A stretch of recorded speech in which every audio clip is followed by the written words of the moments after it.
আজকে একটি ব্যতিক্রমধর্মী ঘটনা ঘটেছে। ভিডিওতে যে ছবিগুলো দেখতে পাচ্ছেন পাখির ছবি, এগুলা একটি বিরল প্রজাতির পাখি। এগুলো সচরাচর দেখতে পাওয়া যায় না। দেখেন কত ছোট ছোট বাচ্চা, একদম কি সুন্দর দেখতে।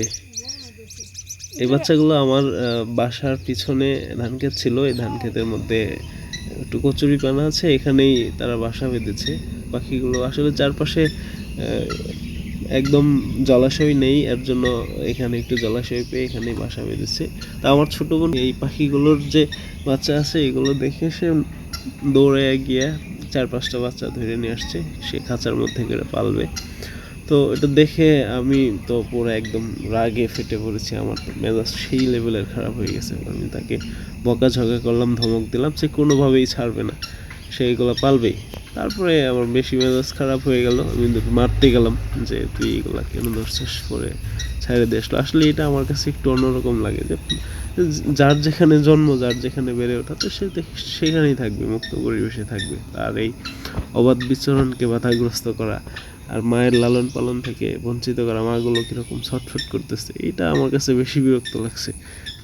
তো তারপরে তাকে ধমক দিলাম, ধমক দেওয়ার সাথে সাথেই পরে সে পাখির বাচ্চাগুলো ক্ষেতের মধ্যে ছেড়ে দিয়ে আসলো। মাগুলো তখন বাচ্চাদের কাছে এসে একদম ছটফট করতেছিল।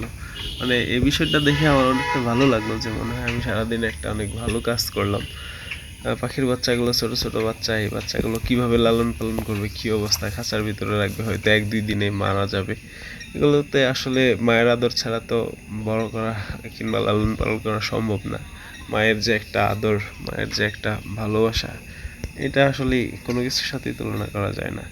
তো আমার এর জন্যই বেশি মায়া লাগতেছিল যে ছোট ছোট পাখি, একদম ছোট ছোট, আপনার তো দেখলেনি, একদম ছোট ছোট পাখির বাচ্চা, এই বাচ্চাগুলোকে ধরে নিয়ে আসা, এই হচ্ছে অবস্থা। আসলে চারপাশের মানুষজন, পরিবেশ সব কিছু মিলে যে সমস্ত পাখিগুলো আছে অথবা বন্য প্রাণীগুলো আছে, তাদের বাসস্থান একদম মানে খুব কঠিন হয়ে পড়েছে। তারা কোথায় থাকবে, কি করবে, কোথায় বসবে, কি কোথায় বাসা বাঁধবে, কি খাবে, একদম বাজে অবস্থা হয়ে গেছে। কোথাও ওইরকম বেশি গাছপালাও নেই, জলাশয়ও নেই।